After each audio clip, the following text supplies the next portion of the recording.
Greetings to you all, wherever you are watching me from.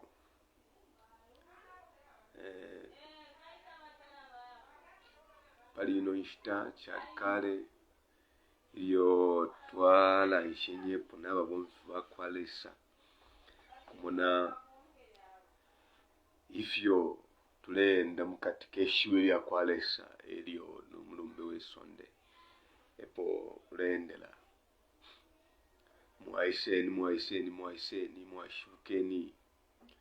mwashukeni kanshi kuti mwamona eri abantu balefuma ffe mutulo mwashukeni mwebale mu mirimo yonse alekanalekana mwashukeni mwendume n'enkashi elyo nabamayo ino ishita turekabila turanshanye kwa mashui kanshi monekeni bwangu monekeni online monekeni twatotera bonfu bakwalesa tumone abaletamba tumone abali online kuleka turanshanye kwa mashui ali very very important mukatika mekashi Yesu. As you know, we are living in the last days. We need to be highlighted in everything that is taking place. Kaishi monekeni tumone abonfu bakwalesa mwashukeni abonfu bamfumu mwashukeni wena Zambia mwashukeni bonse wena Zambia barusaka bakabwe mwashukeni bakasama twatotera ba Evans wesu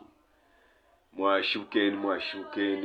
bakitwe bandola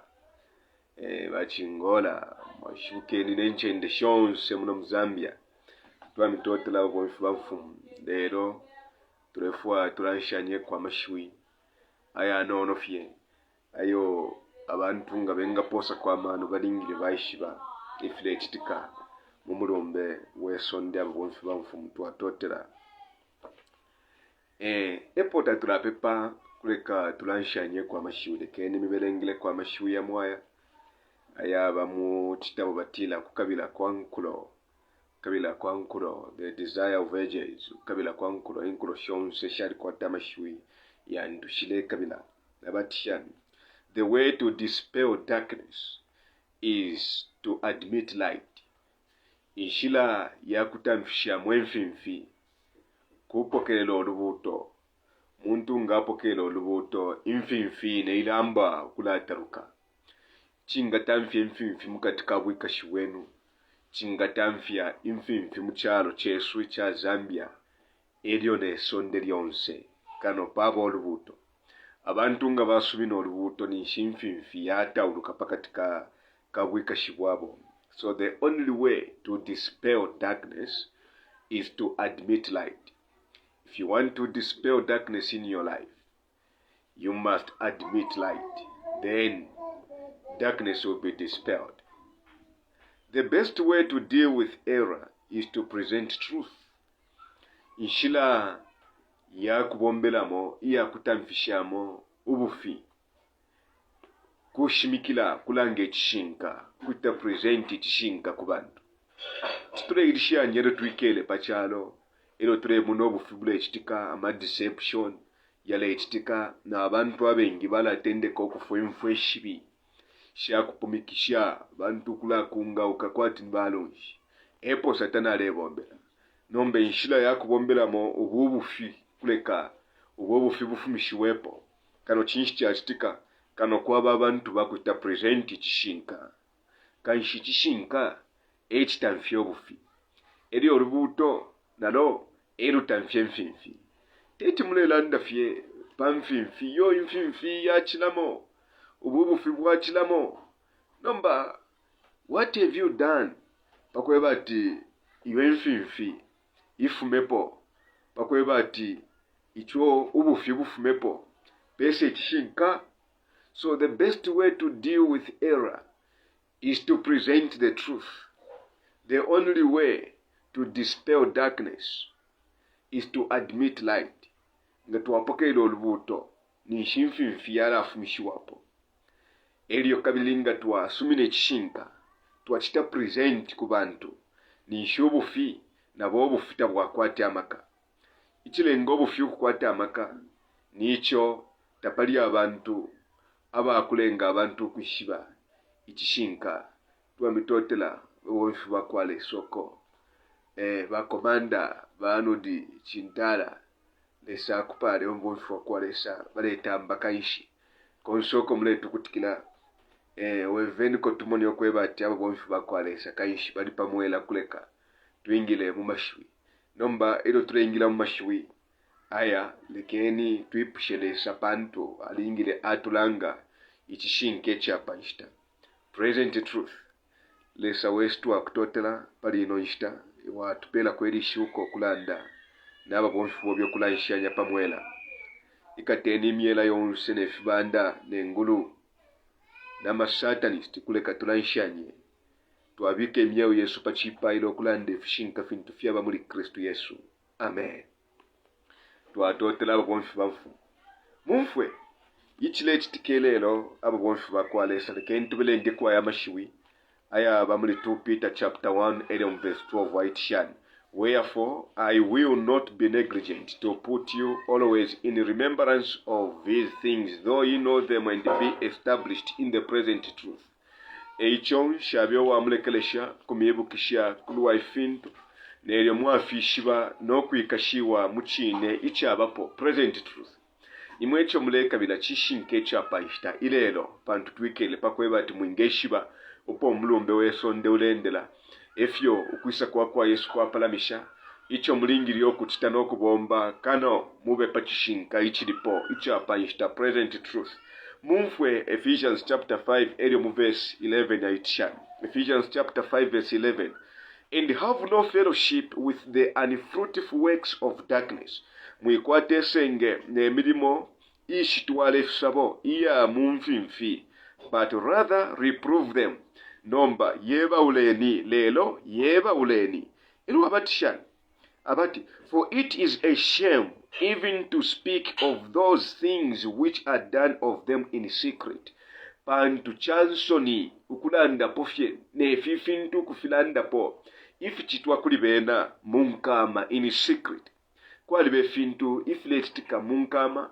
nombe fibafilando kweba tifyamuselu no kufilanda pofye fintu ifya katama emuli fintu febale anshikila abantu ifya muselu ifletika pachalo, but all things that are reproved are made manifest by the light. Nelwe fintu fyonse feba ulwa fisa parwalala ukupitila mulubuto kanshinga takuli ulubuto kusanika pachalo fidabale tuwebo kuti the only way to dispel darkness is to admit light. Ngatakuli ulubuto ukwisa pachalo lwasanika nishi chinwe chalo tachapusuke yo kaishi ukufyeba ule fifintu filesa palwala lokupitila mulubuto n'olubuto chinshi malumba 119 verse 105 yatwebo kweba tichebo chenu nini yali kumakasa andi kabili lubuto munshila yandi kaishi chebo chakwalesa elubuto echilingire chasanika ukumyeba bushe ififiletika finshi fibelememo chebo chakwalesa ngatapali chebo chakwalesa emuna inde twapusuke yo nomba ishile kabilo kumposela akashita muri noruchelo parifyo utumashiwi utunono utondefu ayimuna ine tulanshanyepo muri noruchelo kuleka twingeshiba mfune bugonfu bakwalesa takwa bechitika muma politics accidentally efyo batweba kuba nensu abateka polino esonde batweba kutinga file chitika muri ngiri okwishibo kweba ati ifyo fine fetu afya nshiki mumone mwesha mfumu elio na bakateka na mweba letongulula ifyalo fyonse timu abani mweba minister ba mayor ba DC ba councilor ba mwine mushi elio mwaba mulisha mfumu na bakateka mumfwe imwe ngachakutita muletina lesa icho lesa ala chitamu mulumbe wesonde na kubanga kuli target yako wa satana ebo echibanda chileka biloko bomfya nibashima pepo chilefo kubomfya bakateka nesha mfumu echo ifitwala landa na ngubye niwe kateka ufulwe eko kwine kuntuli kateka wa Muzambia na kateka wafyalo fimbi fyale kanadekana na mwesha mfumu isha pesonde elio naimo bonse mwebali pano pesonde mwebali tutungulula nga ba minister na bambi abale kanadekana tuleka bilo kwebati mwingonfwa ichichebo elio nga mwanfwa aba bonfu bakwalesa mupangi obusalo decision elo decision into mwala panga nangu mwingaba muli bakateka nesha mfumu nga taili mubonshiko bwakwalesa mwebo kwisaunayika mumuliro wamuyayaya aba bonfu bamfumu lekeni tumfwe icholesa lesha ukulandapo pali inoishta elio tatulina mwenso fwebo kumyeba efifintu mumfwikishe bakateka wesu nesha mfumu konsekuntu mule kutikila chinwe chalo chaliba naba chikontolola elio ababa chikontolola nabo baliba no mukalamba uba kontolola elio uyu mukalamba uba kontolola nao alaba pela ba conditions ifya kuchita echo mfwe mubuteko bwafumapo kunumoku twalikwata bakateka bale tuteka muno mucharo cha Zambia bafumishiwapo elio bafumishiwapo kwaisha ubuteko bumbi nomba bakateka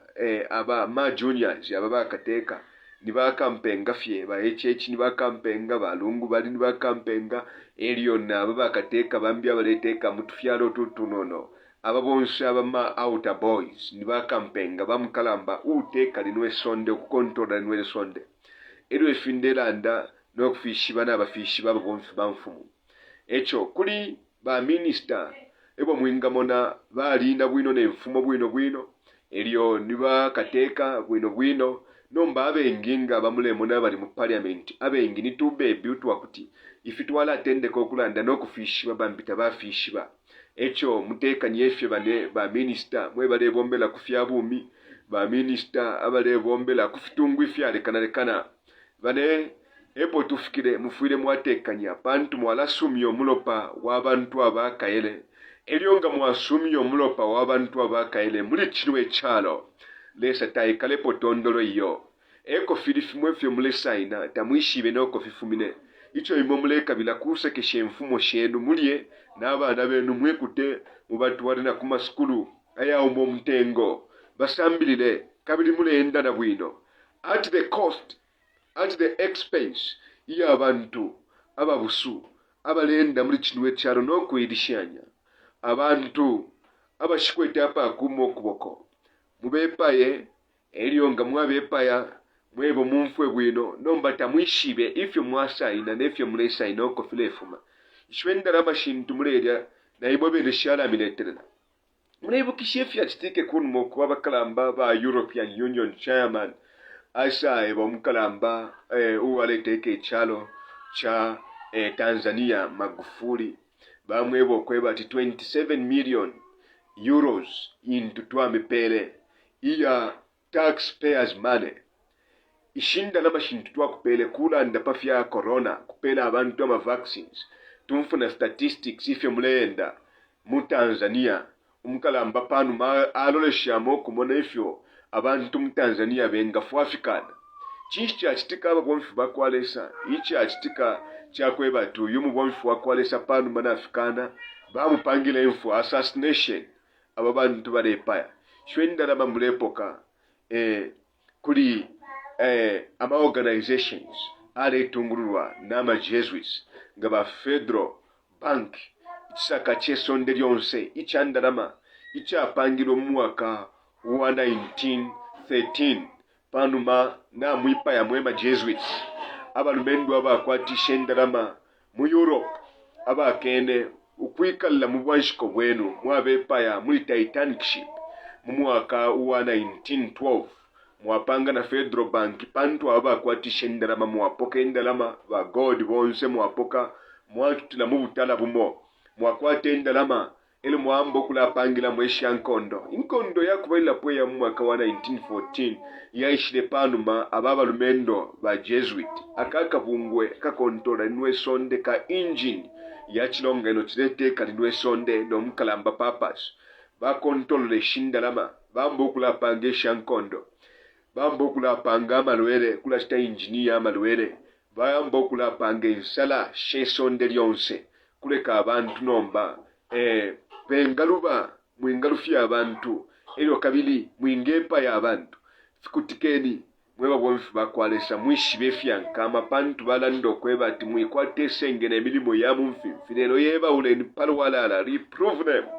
kufyebawula palwalala mumfu abo bwonfu bakwalesa abera Zambia tabalingiri okufa yo kyalo takilingiri okufa abantu balingire bakuturuka. The only way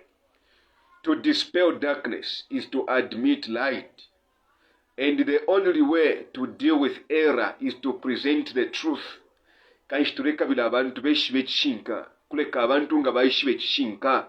chapwa bapusuka abantu nga tabeshibe kishinka balaonaika abantu balafwa kano abantu beshibe kishinka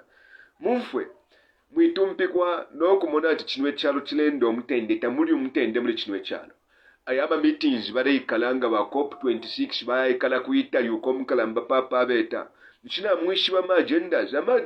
balera ndapofeni yabiri coronavirus elio na climate change if yala tumbuka muri coronavirus na climate change if turefu aturande pakashita fyaka nono kuleka mufishibe aba bomfi bakwalisanga mwafishibe ni chapwa chawa amafwe botu wa mfwa bwino bantu mwebe shibe kishinka ngata mwebe ya bantu kishinka abantu balafwa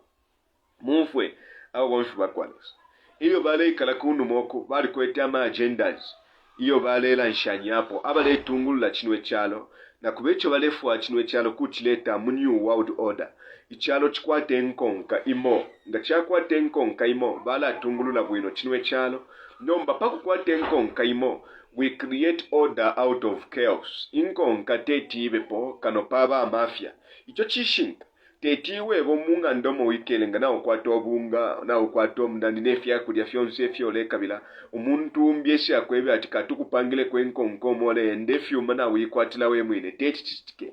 abantu pakufika pali point ya kubashita control kubantu banabo kano paba chaos pabo obwafya echo mulemona abengi fweba chimbila inkonka shimo fweba joina musatanism abengi ni pamulandu wa kupelebelwa kashikoko mkafe order ili apakweba tinde kwata ko bwikashi abengi abale kitobulane nale bambite kutemwa kwabwe abengi ni pamulandu wa kweba ati order ili abayikonka pamulandu wa kubulirwa kanshi pamulandu wa kubulirwa kinwe kyalo nga batita control okupitira mukutupela amafia twalali nokweba ati awo tufumisheni pwa ya mafia turefu ayo kweba ati twende kono mbana ifu turekwate efya kulya twende bwino twikale bwino muri kinwe kyalo epo satana lebombela mwilaba mweba bwonfu bakwalesa nomba pabe fintufe balanshenye epo pakuita control kinwe kyalo ndela ndokweba ati abakateka nga batukwete mu Zambia abani bakampenga yecho nango bengalanda okweba ati ama vaccine na fimbifya lekanane baleta ama orders tibamina efintu ifingi nomba nga tabendele mufyo omukalamba okulingana priest felani alanda mu ivuku batila the western watchman balanda okweba ati the pope is the ruler of this world all the presidents all the emperors all the kings are as these outer boys of mine bakateka bonse nesha mfumu aba nibakampenga bamukalamba papas ule tungula linwe sonde mumpepele eyo bali kwata na custodians nga ba Roth's child family ba Rockefeller family ba JP Morgan family aba lumendo eba kwatishenda ma mwisonde nga baetana withdraw indala mashabo mu Federal Bank ifyalo fyonse fifuide fyalila mwina tumpikwa n'okubepo okweba ati mweba okuti mwayikontrola economy ukwabula okwenda muri order iyo bale emipela amafunde nga mwafuma mofye bali kwata na amaka yakushita overthrow amabuteko okubufumyapo obushirendera muri order yabo kali bali kwata na amaka yako naula economy ya fyalo filyama individual nations nga chakweba tafirendera muri order iyo bale kabino okweba ati bengenda nomba target ni fiturefu atura ndepo mumone ifile chitika fifyonsi aba bomfi bakwalesa epo fishing emenyapa umukalamba communist Alexei Covilon alandiri amashiwaya muri meeting bakwete ubushiku ku Windstar Colorado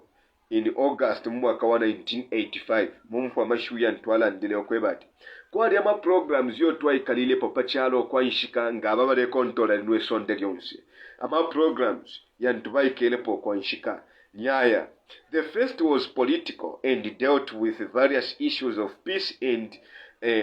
disarmament. Ili ashiria kubalila po ni political mufya buteko kabiri neri libombela pafya kusunga umutende pachialo ne frestike flepo ne kapano pesa mbeli yakasuba kaishinga balando kwebati peace ni shibalelando kwebati tulinge tutemo involve United Nations. Nomba United Nations ukumyebe chishinga ya chakwebati United Nations is not a peacekeeping force yo temaka aya kuleto mtende pachialo. Timwanjipusho kwebati chinshi watila United Nations teyakuleto mtende pachialo. United Nations mubu mfisolo they are funding ama secret terrorists ngaba Al-Qaeda they are funding ba ICC kabili ebaleta na fund utubungo na tumbi utuleo naula abantu nga ba Boko Haram ili pusho lyakwebo kuti muno Muzambia mkwete abashirika banga ili pusho mu America muri ba komando banga na mufyalo fyale kananga ba Japan abashirika abakweba titeti muishi bene ishi tabeshire kuputula kwa mutwe ababashirika bonse na batukwete muno Muzambia abashirika abapambana ebe ngafirwa ukumbinka na chapa munga ba United Nations ukuya clear ba ICC ukuya clear ba Al-Qaeda elo nokushita clear aba nensunga ba Boko Haram abalechusha linwe sonde abantu ichomwe babonfu bakwese tete bafirwe yo nomba uyote mulimo United Nations yabelapo umulimo yabelapo kuleta chinwe charo chapamo elio babule kono olubalulwa kuleta amapepo chapamo chobeto kwebati ecumenical movement kuleka okwama pepo yekatane okukuleka abuteko yekatane elio balete charo chapamo global pact elio ngabachita pact charo chonse chibe chapamo global pact elio pakulekesha balete order out of chaos inko kufuma mu mafia kaish umutende tababela pokuleta umutende pano pesa mberi yakasuba iyo nangu pano no mumfwe konsoko mule kutikira tatusaka bene kabili technology yali ya pamuru ifinondera nda nopondera ndira na mupeshiba na panga ndapantu ndina mupeshiba ngaburu ele kuti mwatuma na mumwela palifoni winyoyi mwatuma kansa apona mufika nomba balando kwebati tatudingiro kwa tesengene milimo ya mfimfi but rather reprove them na tulinge tufieva ule parualala. Number 2 alando kwebati the second was dedicated to environmental issues ichalenga bubiricho tudingiro kubomberapo nichinshi environmental mwiraba apatu wasanga number 1 ni political kaishamba buteko balingire bengilemo bamone kwa tibaleleto mtende nomba te mtende baleleta balefumyapo mtende. Number 2 environmental echimule umfo global warming echimule umfo kwebati climate change tudingire tuchinje emichela elonga tuachinje emichela tukatendeke no kwatama meetings elo fwebe tukapange solution twala chinfya chani climate change echishinka ni mule chinje fintu fimo mule bule utundeke tule pita fwebo tule munati ma rocket umukalamba wale bomba kuli ba Federal Bureau Investigation umukalamba kuli ba FBI ali sokolole fyankama no kumwipa mwipayo kweba tishimwendeke mumona ngama rocket yale pita mumuru kwa tifyushi fidate fyushima chemicals mulesa nsamba chemicals mukatiaka amulu elonga ita condense ita precipitate in form of rain kwati ni mfula kanshima chemicals nga aponda muliba bembangama oceans isa bidyafua lyesa bibaputa kumwena lya kumulundu basenda lyesa bibala parking abale tuletera mu mashop na ifo tuleria emalwele yafulilenga ba cancer emalwele ayalefula ngama fibroids ifingifyo tuleria we are not safe chibanda echile bombela po ne miela tulepe meingi ile tulepele amalwele nge fifine nefifuba pakweba timule twikatanga ba corona futi mwaya tubika mu amalwele yambi miela muleputa mchalo iya bipa ngamwaputa mchalo amalwele yaisa mchalo mletira le saimweno kumupelo mchinshi bakateka nesha mfumo iwe kateka nganu yasaile fintu fya kuleka abera Zambia bafwe die alone no kuleka abantu bashari abantu ngwa bane mumfwe ba minister uko ba minister of health muipatikisha abantu bali kwata ensambu tulefranda puna papansambwisho abantu bakwata mno mulimo omuntu alingire okuchita abagonfu bakwata muletina lesa bane mwe bashirika elio na bakapokola muyichitamo involve muri inkondo yo mwebo tine lilesa no kumbako mulimo mwinga bombako tubale myeba mule ikata abantu abale pepa mwe bashirika apani mumona mwe bashirika na tukwata abashirika twakwata pona bakapokola apa tekwesha okubamu involved kwikata abantu abalepepa mukinda mukishina tekwesha okubamu involved kupatikisha abantu ifyo okitetekele okweba n'okufishiningisha okweba tifituntulu ifyo abantu babapatikisha okusenda tekwesha ababonfu bakwalesha nshitana ipwa ichalenga number 3 balando okweba ati the other issue was to deal with international economic order nishibando okweba ati ubunonshi bwa kyalo internationally pa international level tulingire tuite control bantu chinshi ama individual nations they are not able to control their economy tabako etyamaka ya controla economy yabo ino nomba balanda mashumumfwe ababonfu bakwalesa umkalamba BF Scanner chairman wa psychology department pa university ikalamba yo balanda okwebati Howard University alandire amashiwi Harvard University alandire amashiwi ayamwibuku balanda okwebati beyond freedom and dignity ababonsi abatulera ndabantu babombela amaoda ya kibanda abapamulu mukontolola kino ekyalo emulandu wini abanga balelanda bamoneka kwati baleleta omutende nomba behind the closed doors behind the curtains ifete Filipo iyo ababonfu bakwalesa munfu amashiwi alandiri oyo mukalamba mwibuku lyakwe beyond freedom and dignity alando okwebatisha we can no longer afford freedom teti twalinde okwata ubuntungwa freedom apatendekeni okumfuikisha freedom ubuntungwa buntu wakwata mukyalo ubwakubombe nchito tawakabombe nga kyakweba kitawulendela mu bwanshiko balefwa tawakende mukyalo kino n'obuntungwa bwobyo bwakwata nga kyakweba tawulendela mufyo balekabila elo munemona aba ebataranikane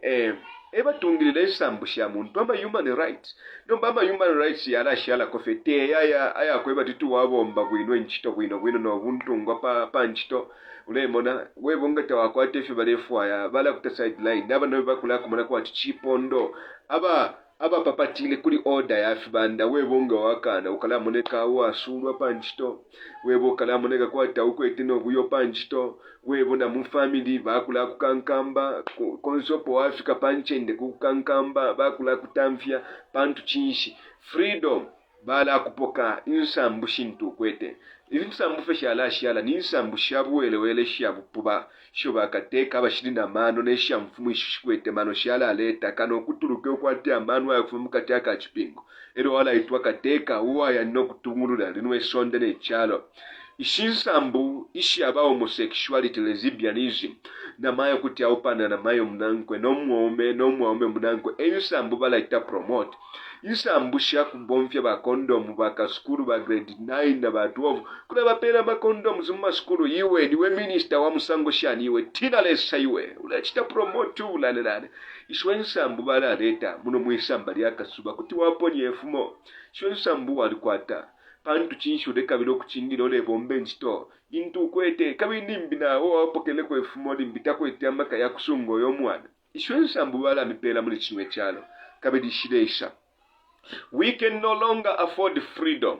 and so it must be replaced with control over man.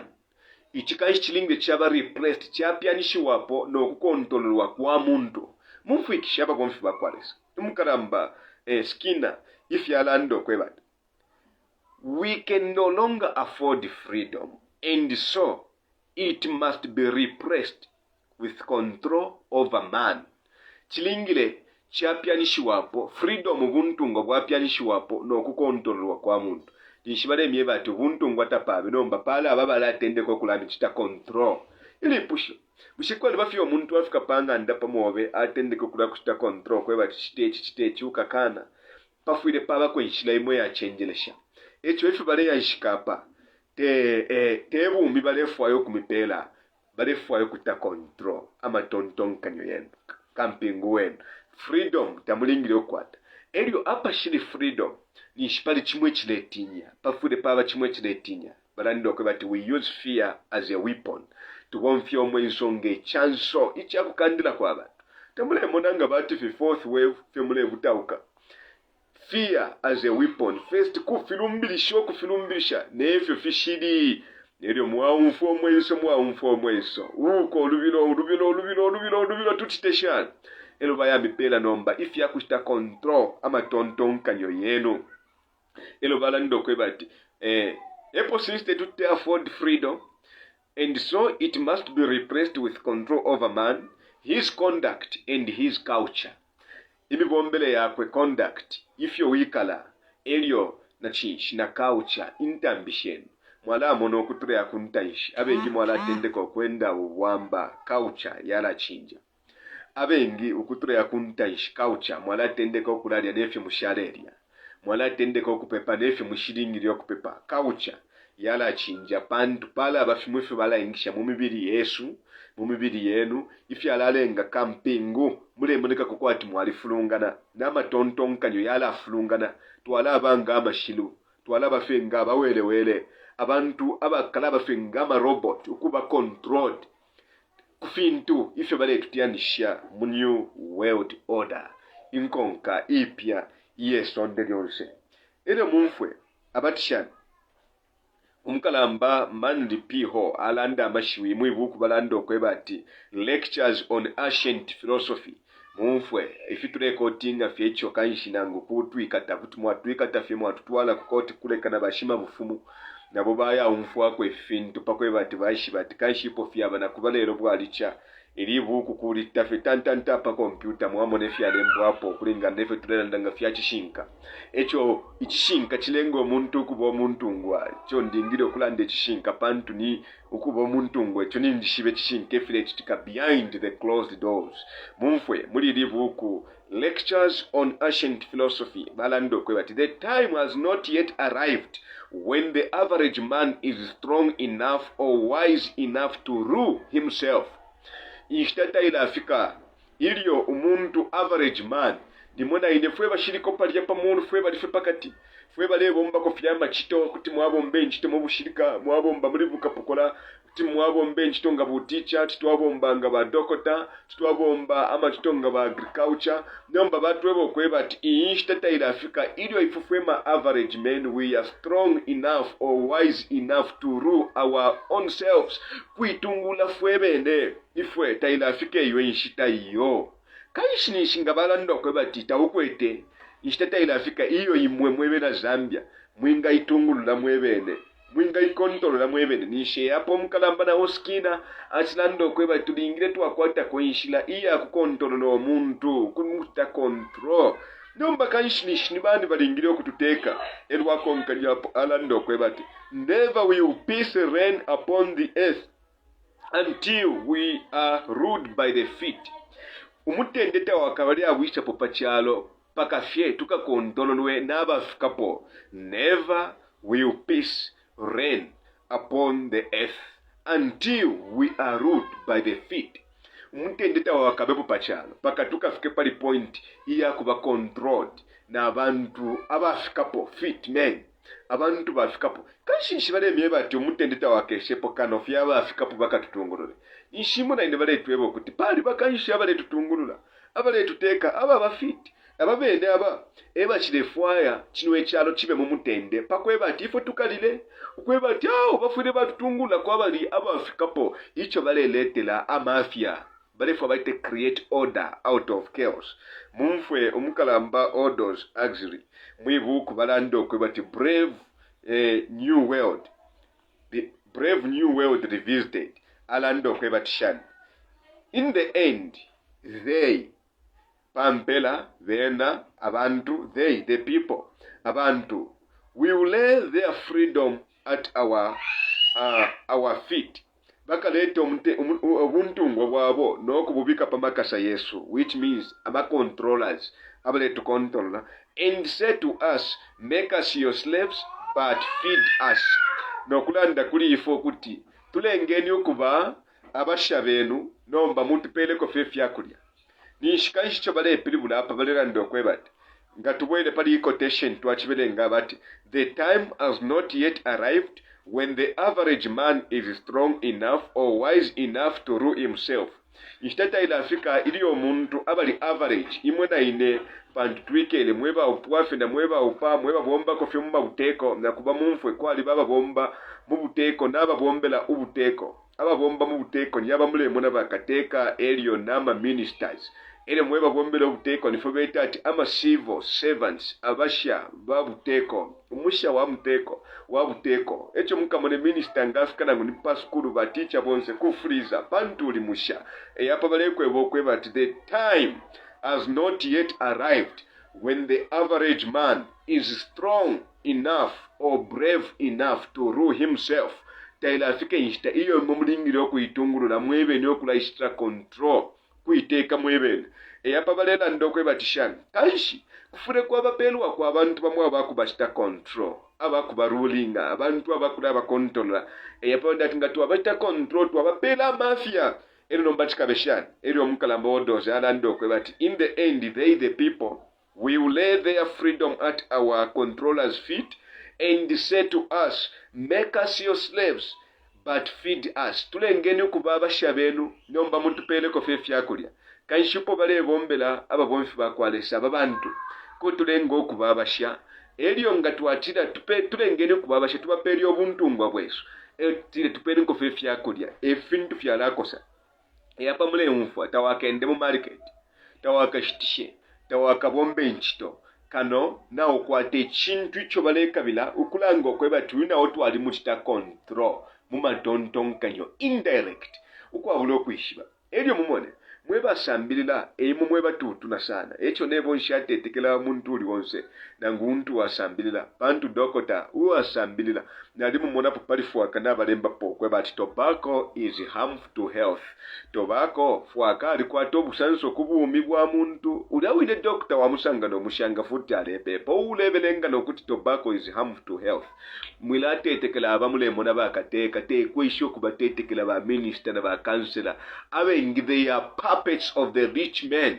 Niba puppet niba kampenga baba bantu bale kontola kinwe kyalo ichwe fyanka amateti bamyebe efingi banafisa bantu balishiba ofyo bale kontola nwe sonde elio bambi nabo tabafishiba bambi baba fe mu parliament nomba na ifitulera ndapo tabafishiba nabata control nwe sonde tabafishiba bantu bamufumisha efe limbi kukamushi elo bamubika pachifulo tafishibe kaishi wimona fyo rufumo rwakula mu parliament no kwamba okula mutino kwebati awo mkwai kaishi abanabo nabo bawume awe yo ifyabo boyifu bakwasa tuibatetekela iyo itetekele fe we mwine no kwishiba kwebati icho wikelepo ichishinka echinga kulenga ukuba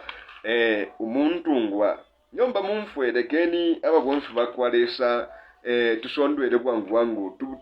tubutaukeko mumfwe ngabala ndo kwebati ifo tukapela obuntu ngwa bwesu kuli ababale kuta control no kwebati tulengeni abashanomba lekeni mutulishe pali bapamupo babutukila icho bale butukila hapo okupanga icho bale bombera hapo ni environment epa twachanda pali climate change aba meeting mule umfwa yo climate change is a bill leading to the law which is called National Sunday Law climate change pakweba tibaka ichimfye mukesa umfwa kuntanshi kubakala ndoka tulinge tukwate ko bushikubumo ubwa kulaikala pono okutusha ni Sunday arasa kwatama ko kuture abantu papa ngentungulushi yabo kateka waba bonse aba umkalamba papas bata engineer kubombela mukabungwe beto kwebati ama Jesuits the Jesuit society, the society of Jesus. Kanshi environment. Ngaba bombela pali environment. Chimbi chibale bombela po ni global date. Inko ngole shachalo. Kutupele ndala meshingi ndala mwalishi wechibatupele ndala meshingi. Fwetu fyalo tu no tu. Utushikwete amaka. Pakulekesha bakesa lando kwebati individual nations have no ability. They are not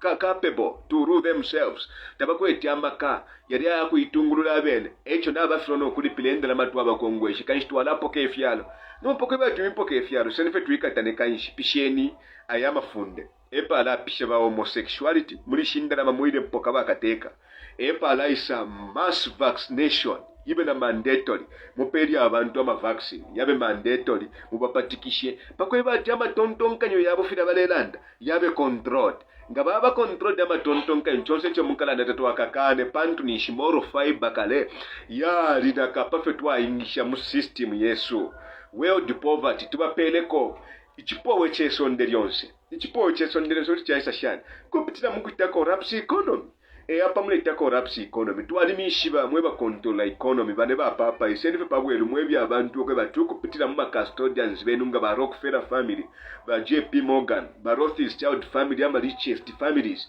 bali abene mu abombere nabo mu kupanga Titanic ship no kwipa ya abalumendo bakwatisha indalama ku Europe no kutapa Philadelphia mafia ku Europe ero mwapanga na Federal Bank pakwe bati mulepanga amalwele nga ba corona mulepanga n'enkondo bane isendife pabweru kuleka abantu bamishibe apa nomba tulemi bika pabweru bane nga kutwipa ya mutwipa chimbi cho bale bombelapo ni mwishinda lya kuleta enkondo ero bale panga kwati baleta chishi bale puisha enkondo awe Jeremiah omukalamba Jeremiah walemba mavuko ayenga lando kwe but the popes and their Jesuitical agents have been and they are the instigators of wars. Well, the world is having a real pain, Rome is having campaign. Umukalamba lando kwe but inkondo abapanga ma Jesuit na ba papa takwa benkondo itika accidentally yo Elwe enkondo ni kampeni ya chibanda chajishibokwe bati muchalo mwabe enkondo ifi yakulya muri chwe charo tamwabe economy yala ita collapse indala mashao na ikamabala yao na ikaya abantu bakwe bati kwesera ndokwe bati make us your slaves but only feed us tulengeni ukubaba shabenu nomba ifwe mutupele ko fefi yakulya epra bible yalanda mu busokolo chapter 13 verse 16 tabakashtishe kano ukwete inambala iya ichichibanda inambala yachiko tamulefewe nabambo kutupalamika ngata ukwete kati apa ni order out of chaos bale tupalamika ero muiraba ilibere bale tupalamika kuma kadi ngata ukwete tawabombe tawitefya kuti ni shibale mpalamika kulicha Yesu ala ndokwe bati this is just the beginning of sorrow ni ntendekelo fye ya kushikitika eko chiri chikuru chiraisa nga wengati tumafipali kadi ya covid kweba tawaende tawashitishe wati mwecha raisa kuntaishi nawe yeshiba ma orders ya engea raisa kuntaishi uko na kuba umfwe nipali ya kakelefika vaccine ukuture ya kuntaishi mweba alela shwa ele mweba aperwa kadi bamye bati ni mumu ingata fye kuya muma government buildings elio ni mofe mwingende na muma market na fimbi fya shala mumfo kuture ya kuntaishi step ya lako nkapo ya kuti iwe kadi yote permanent okalufia kabiri mbyo kalaenda na yomumfula kakalokwa eli okabwekele mukudati ndefu akakadi ukaingila pesa kaili badando kweba tu wakuingila kanu nako atakati logically ndapaku ya mukulaswa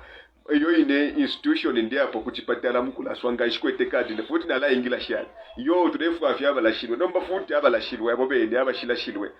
nomba bala laswa shani kabiri pa kuingira muri yo building yabu mikano na balaswa nomba bala ingila shani futi abashirashirwe mwewa bonfi bakwalesa fimotre tontonkanya logically mwapishamo mwakuturuka mwatontonkanya bushefi panga sense nangu yo nomba mumfwe chala stikaniji kadi nga yaluba nga yatende kama issues yakuluba bakamyebo kwebati abantu amakadi yaleluba sana ero kabili balegwera tulembere nimbi nomba nishi fita filenda bwino twalaishi bashya nirimbi kaishi ifyalufishe limbi uyirimbi tarufishe ero kabili bakamyebo kwebati awe ababonfu bakwalese cyamba nambokula kitika cyakwe bati kuri ababomba kuspatala balefoje shendupwa shabo tukadi babalembera balemre kwati balidaswa libe tabalaswa nomba twala station kanshi potwala bombera pakwe bati tufumye ko kutana nikane okuiba fide babalembera okwebati ala sono oshalaswa no kulufye lufye pakwe atupwisho bobo afya lekeni fe kanshi kadi tuyibike mu mubiri pakwe bati kuila ba forgery epala inge nomba microchipping baringire bakwingisha akachera umwala ba information ya kulanga ati wali ba vaccinated ni information ya kulanga fyonse mwilaba mu 2014 ku UK bali tile microchip imbwa ilo bashitile microchip imbwa batile ishimbwa shilelu basana bantu abasungu bali posa kwa mano kufitekwa idimbwa shilelu babachita microchip ilo bashila sashidenshin dano shia microchip ngalo fiembwa kuti nkafipa computer namba ya laisa balange nembwa kuntu ibelele ya shanika no kuture ya kunta ishibaka kuingisha akachela aka kubafenge robot konsoko olikula kumona kuti bakuingisha mobulende bo balefwaya kabili kadi na ulufya kanshi tukubike microchip pakweba tina forgery tufumye kwa abantu belati na lilaswa libetabala swa tibabalembera kankalata babalembera kakati kuba nabo abalebomba ku hospitala libetawala so kaishi chibala chibomberapo iyo step tulinge tuyimone okweba tiringire yise mumulumbe wesonde ero nga bakulasa microchip wakwata biosensor walishibe fikala chitika kuti bapange mfuti yakweba ati nga ninkwata ka biosensor kali mukati ka mubiri wandi nabo kunena bapange mfuti ikwete namba nga bamono okweba tuyalela ndefya musango ngoyo alipanga nda yakuti ilipolopolo lwafuma lwishilulenda yulo lwishilulenda luleta fe sensor paka lwise lufike apali iyo namba intu barefu amwamuna fyo omuntu apenukati chinshi chachitika bali kwataiwa makaba barumendo mwina bangusha iyo epo bale bombela pafya musango ngoyo nomba mumfwe ababofu bakwalesa bushena mwishi bati abalwele batupangila afyele kedi mumfwe ibibelengele ko tumashiwi utu nono bwangu kuleka tusondwelele umfweni mwebale kutika mwebale tamba bofu bakwalesa konse tule mitotela umfweni mwebashirika wesu elio naba bofu bakwalesa bonse mwebalero lesha umfweni pamphlet ali published naba action publication of New Mexico aba entitled Cosmic Countdown balandamu amashwale ando kwebata the world should be forewarned to be on the lookout for diseases which have been suppressed. Ichalo chiringile chasokerwa libela ukulalo lekesha kumalwele aya apangilwe kale suppressed epilo kwebati made and hold for years bapanga eri obulwele babusunga pamyaka eyingi aya malwele tapali bulwele obupya ba corona te yapya iyo bali yapangile kale elo basta hold ekuta suppress chibalelanda bali yapanga kale elo balando kwebati bali yapangile kale suddenly rearing their ugly heads and decimating population already on the verge of starvation in the third world nations. Ayamalwele yakumikafye emitwenge efimule site emitwe yakabati emitwe yabwe ibine ile starea suddenly nga bacha suddenly mukupumikisha emitwe yakaba abantu ndobulwele bwafuma kwi mulema nefibeshi banokwishibwa kwebati uyu mwaka kumpera ya mwaka wa 2021 ubulwele bwa coronavirus bukachita mutate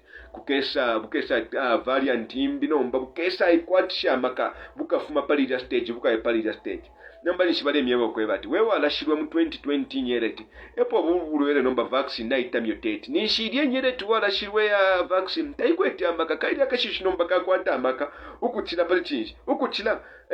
pamuti uli muntu wanu ine pantu webo waichingirire kuli corona ili ya mu 2019 nomba nakuisa iya mu 2021 kumpela ikwete amaka kaishinga wali sambila fe bwino sambilo lyobo da bomfya bwino nishibale yando kwebati uli obulwele uli vaccine intu wala shirwe akakashishinga kaita mutate kakwatisha pa amaka nishibando kwebati that vaccine becomes poison mukatika mubili wobe eshimfu eshingi mwalafwa eishimfu eshingisha alakunguka bane bakateka mwibepa abantu ebenifya abantu bakateka wesu na ba minister mwipaisha abantu pamulandu wakulya mwine bwino mukwate mfumo mulenda na bwino muteke ifinished wala mitunga nyati mulifibanda muli ma satanist bantu ode itulera ndapo utungura ni satana omwine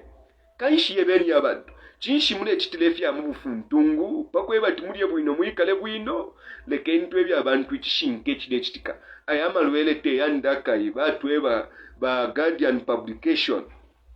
New Mexico na pamphlet yabwe lando kweba Cosmic Countdown na batweba mashu yakwe bati amalwele kale mwaya chitilesa press mwali yapangile kalefye nombe chile chitika kula bula pofyo bulwele bumo mulefikirisha kuleka abantu batendeke okula kunga uko kulafo elio mwala munemfu eshingisha alafu la person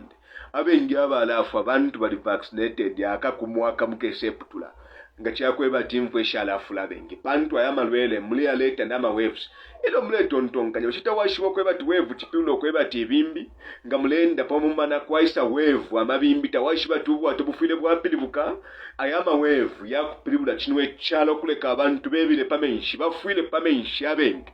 libeta mulebeba abantu ichide chitika ibimbile lekulina kofi from the first wave second third and fourth wave yama bimbiele alekulirako abantu balingire bafwe pachalo echo n'obubumbu abantu abawupostele kw'abantu emitinga myafo kwebati mwingondapwa mulemona nga kwaba fecholesa apera ku bantu nga kita boost system yeno immune system milile nga chakweba timilile ya lubana nishina immune system ya lubana na nguinga nwa vaccine ya musango shani nga chakweba immunity taili gain ndio kufuma kufiolelia taili gain ndio kufuma kufiolenwa nishi chapwa ishwemfwa shala tukonka shena epo shiri ayama lwele bali ya itakare suppress echo bane bakateeka bamuno mu Zambia twibepa abantu bane eryo imwe ushemu alishibati shimwenyere timulera swanesho mulera saba pina n'abashishi bena shipusanako mwila tadisivu abantu ebeni abantu ikishinka chawo mokapelefe report ukwebati abena Zambia bonse bali ba vaccinated iliyo tapo vaccinated abali bonse bantu namwishiba ifyefirenenga nabakateeka bengi okufuma pafifulo echo ngatafikonkerere no kumwipaya kuti bamwipaya bambe kuti babafumyapo umakateeka bali mufumyapo pantu banafi okusaina homosexuality atamfya nabaliya bonse baliya abaleisa mukumwebo kwebati tusaini abaomena abaome banabo ishindalama muleli abale shamulopa chaba Magufuli afwa domba bena Tanzania bashala n'omutende tatukwetemo bakateeka na ifo muno mu Zambia ba minister okoba ne kufya bumi ba masebo tete mubombe lyabena Zambia ukwishiba bushefe mulepera bena Zambia fitunturu na ngula tafili fitunturu mutu tetres banenga kutwipa nomba mutwipa ye epo tufikire kwalande chishinga fintu chaba muri Yesu Kristo. The only way to dispel darkness is to admit light, and the only way to deal with error is to present the truth. Ichishinga chifire chaishibikwa fintu chaba muri Yesu Kristo. Twamitotela bane pantu mleumfu mwalita sa press bane ba scientist amalwele ayengi ayakona ula the third world nations pano tufikire tumwanjipushia kwebati ndamalwele nyayo baita sa press ni yesa kamiyebe ko yamo na yamo alafu elishapo yamo kwali bo bulwele balando kwebati Marburg virus. Obo bulwele bwa Marburg virus bwali identified mu mwaka wa 1969 gabanda identified nishibando kwebati eno babupangile muri uyu mwaka eno bashire bufumya nombo kwebati kabubombe kulingana order icho balefo kwebati benga bomba. Obo bulwele bwali shireta black panuma nabekala mu malabu nabenga bale bomba mu malabu ku German bali exposed kuli obo bulwele eno balando kwebati panuma ya ifyo bali shire bapena nomuti bapola kaisha ababa lensu babomba ku malabu bali shire fyanka amasana imo ba doctor na ma scientist ifitulenda na mufishiba ero imo mweba scientist na ba doctor ba Muzambia nishimuli batutu mwebe ngafirwa ukuchimfyo bulwele bwa coronavirus bushekuli bulwele bwinga chimfya dokota kano fyata depend kufyaro fyabangeleshi aita depend kufyaro fyabulaya ebe ngabipera fyo muti uwo kupwisha mumfwe balanda okwebati the global problem demands a global solution. Icho bafwa yokuleta new world order charo chapa mokano kwabako ubwafya bwa charo chonse pakweba twabombere charo chonse pakweba chichetika mu Zambia chichetika mu Malawi chichetika mu Tanzania mu Kenya icho chichetika mu America chichetika na mu Uganda chichetika na mu fyaro fyonse mu ma continents yonse pakweba chibe uniform eno batulete nomba bonse chapa mu global pact icharo nomba chibe chonse chapa mo epo babombela ababomfi bakwalesa konse kuntumule kutikira kaishi ayamba lwele ngaba Marburg virus ubo lwele bwakulaisa na kabiri yakulaisa amalwele nomba ngabale leta ayamba lwele ayamumwela balepota limo mukala umfamwishina lya coronavirus kaishi limo ngabando kwati corona na kuisa wevu imbi bulwele bumbi obaputilemo in the name of corona ile chita mutate mkwa ile chinja corona nomba balita suppress amalwele ayengi kula itafe boost babuleta ko mashina ya malwele ngayo. Ubulwele bwa Marburg bwali basimira na kuli Ebola eriyo ubulwele bulashita cause hemorrhagic fever ngabando kwebati hemorrhagic fever chetulo kwebati nimpepo ikalamba ilenga no muntu kulata bleed ambo kulafuma umulopa ubulwele nomba bubulwele ele bwa tre break bando kwebati bwali endere sana pamaka at the rate of 25%. Nangula ubulwele bwaendelefyo balando kwebati it was more than 80% in the 1898 to 2000 mu mwaka wa 1998 kufika mu 2000 bwalishile basana pamulu bwambo kwenda pali rate ya 80%. Ubu bulwele outbreak yakubalirapo yachitike mu Congo elio na mu Angola mu mwaka wa 2005. Nomba mwalishwe cho vale shisha mu Congo liyabe na Congo bale butauka no bulwele bwa Marburg virus elio ababangeleshi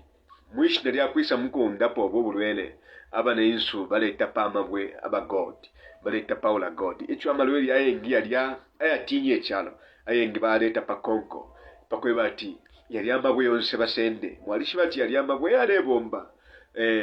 mukutachishi mukonto edwesonde ninda ramashiria baleta pa dide mulelanda ndio corona fear as a weapon umwensonge chanzo balebomfye yeye nishipalifumwe balebomba mukatika fyaro fyendo bakesha mita control ndombata mwakeshibe neshita babisire control ubulwele bombe ubo batitire suppress kupanga elo babuta hold elo balebufunya pano ni Ebola. The first non-Ebola breakout yachitike mu bantu yachitike ni mu Sudan, Republic of Sudan elio na mu Congo mu myaka ya 1976. Ebola yalishile salangana sana okupitila bantu batila obulwele bupitila mu mulopa nangula ama fluids ifyamenshi fyonse kuti dimbyo mulopa wa muntu munankwe ayikatako elo nangula amenshi achitafu mu mubiri wa muntu emo obulwele balando kwebati bupitila elo balando kwebati obulwele bwalipe abantu abengi mu Sudan elio na mu Angola mu myaka ya 1976 elo balibutile release nomba bumbi bulwele bwa HIV ubulwele bwa HIV ubulwele bwa HIV titwabwito kwebati bwali deadly kunmoku bwali deadly nokwipaya imintapendwa iya abantu abengi ilo bwaipa imintapendwa abantu abengi bati estimate kwebati abantu kufika kuli 32 million people balifwa kuli HIV ubulwele bwa HIV ukufuma ilio ba butire recognize mu myaka ya ma early 1980s elo babufumya bwobulwele nakuba kashishi fyaka elo akakashishi nako bakapangile fye akakashishi bakapangile fye elo target yabo yakufumya po na bena Africa nomba mumfwe umukalamba Dr. Robert Garo uwafire mu mwaka wa 1937 mu mweshi wa March pa 23 uyu ni American biomedical researcher alanda mashu ya kutishana. We were forced to create an HIV in order to wipe the African race. Tualipatikishiwe kupanga akashishi ka HIV pakuti tufumyepo abena Africa. Ili pusho HIV yafumile kwe Dr. Robert Garo atwebo kwebati tualipatikishiwe fyo kupanga pakwebati abena Africa tubafumyepo emulandu ino mfwe balela ndokwe ati by the year nde munamu alesefya bushekwa alibo kusefya ichine mipaya kula sefya edzide ukusefya ichine mipaya obushikumwa mwabupera nako kwebati kula sefya obushikubwa HIV bushemuli batunturu imwe kwenecho mulandira nemfo shabantu bantu balefu ati new normal abantu balefu alo mule chitati new normal you are not normal kwena mweba kumfi bakwalesa imwe tine lesa imwe kula sefya edzi akashishika edzi nomba mumfwe akakashishi target kuipa ya bina Africa tubiye kwa kanka yaka by the year 2030 ichalo chifre chaikala ukwabula AIDS ife baleland bantu chinshi koliba ama orders yo baita create yibando kwebati millennium development goals mu mwaka wa 2030 tuligire twapwisha ba development goals yonsa nishimuwe bando kwebati umuntu atendeke kula control elo tushale nomba na population iyo tulekabira ilo ba statistics mu mwaka wa 1914 basangire kwebati World Health Organization basango kwebati abantu every year baita increase population by 5%. Siepino kwebati kanshi mu mwaka uwa 2029 abantu tukasango kwebati nabafika kuli 9 billion yabantu ero bakontrola enwesonde basanga okwebati 9 billion tetwakabete kontrola abantu bafulisha natulinga tufumyepwe impendwa imo emunfu okwebati mass depopulation nikufumyapo abantu epali amalwele ngaatulelanda bayapangira okufumyapo emintapendwa imwe y'abantu pakyalo kuba lekontrola ekyo tekibamisa kamani abali mu mabuteeko n'efifulo ku ntanki pantu n'abeeshi bati ife bale emipeera n'efe bena baleepoka n'afipusana kyama bafumyepo mwina Africa elo baminta okwebatishani you are useless eaters ife batwita fwe bena Zambia fwe bena Africa bakidyeri abashita contribute to the growth of the world economy nomba bena bali yafye kayinshi besanga bamona ikyalo kya Africa amenshi mukwete obwingi impanga mukwete obwingi ubuno ama resources ba gold mukwete na bakopa na amabwero bamona mule bifundanya fya aba bantu they are useless eaters tubafumyepo tupyane ekyalo kyabo tupoke pakwe bati gold tuyibomfye bwino abakopa tubabomfye bwino amenshi tuyabomfye bwino nemiti tuyibomfye bwino nga bamukula mubone bale mitena district kufintu fyene ushaba restriction ya isa kufintu fyene we mwinde waikala pampanga pantu wikala nga wasanga po god ati yoni god yabuteko we mwinde walikala pampanga nga wasanga ifintu bwino ife ngabomfya bamipoka na kubecho batu bombera na kwapa mumfwe ko babomba kankama bali tupoka indala mashidalesa apele silver na god amabwe efyu mafya fyesu fitulesa atupele batupoka eno batupele pepala ichi paper mane mwalishi bati ichi paper tachaka kwati amako kutula ya kumtaji baka chibula fenoko fyocha mukala ko shia fyo mulilo nango amafunde yako sango for example ngefini takwa tawafumyenda lama mu bank shintu kwete kano kwate vaccine elio warulo chef ni muri vaccine te fya kukwafwa fya kuipa ya bwangu life expectancy kule inga bwekela pai ishwenda namo kashitwala tapalo ko kashitwala fi pepala fya ko shia fyo mulilo baka tuika tafye bwino mane ichi pepa fyano badinda po bashila po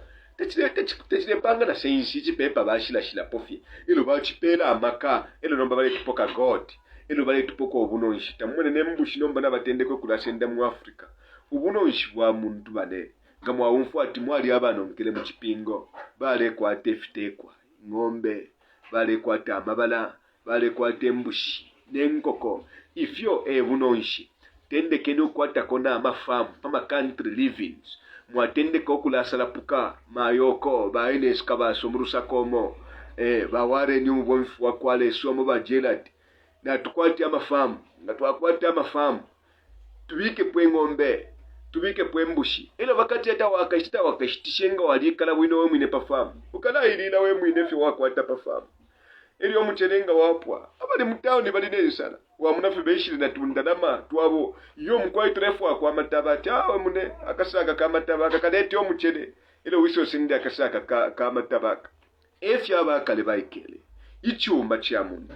investment ya muntu tendalama okututina mu banki kwata ibala ukwate iftekwa ifyo nishwa bo mukankala mu kipingo kulingana efe balanda mukati aka kipingo aba bonfi bakwalesa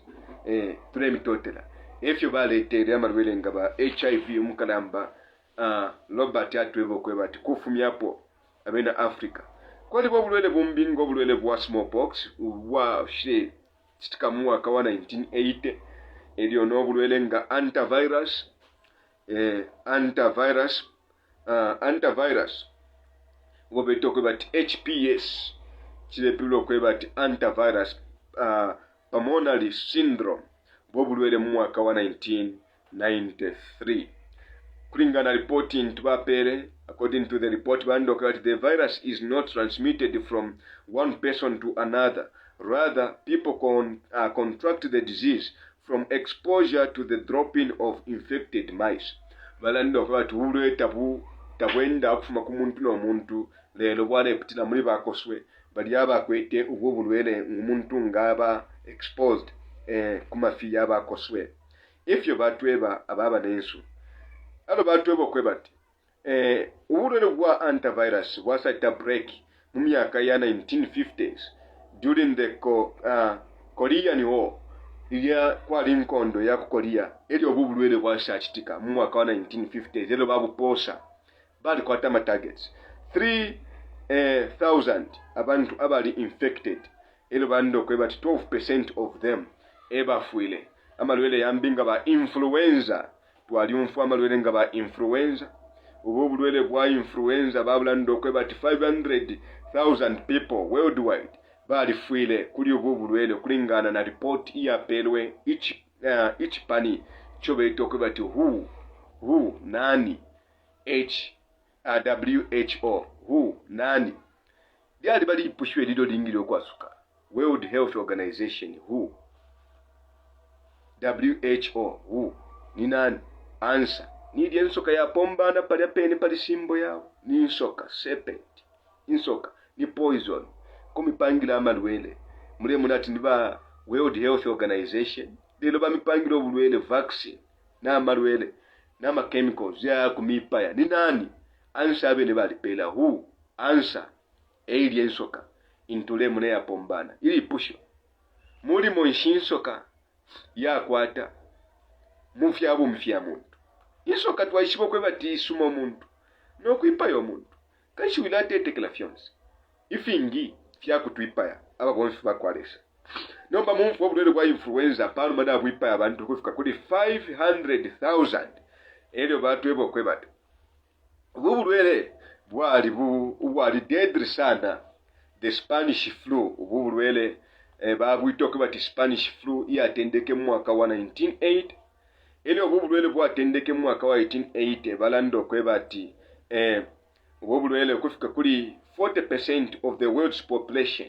killing an estimated 50 million people kufika abantu kuli 50 million Spanish flu yalipe abantu umukalamba maubega mumfu amashiwi yantu atre predict amalwele ya monga atre chula konga ba corona ababa controle linwe sonde aba bombele na kuma lab ama scientist bale shiba na influence contact bantu bati tweba muri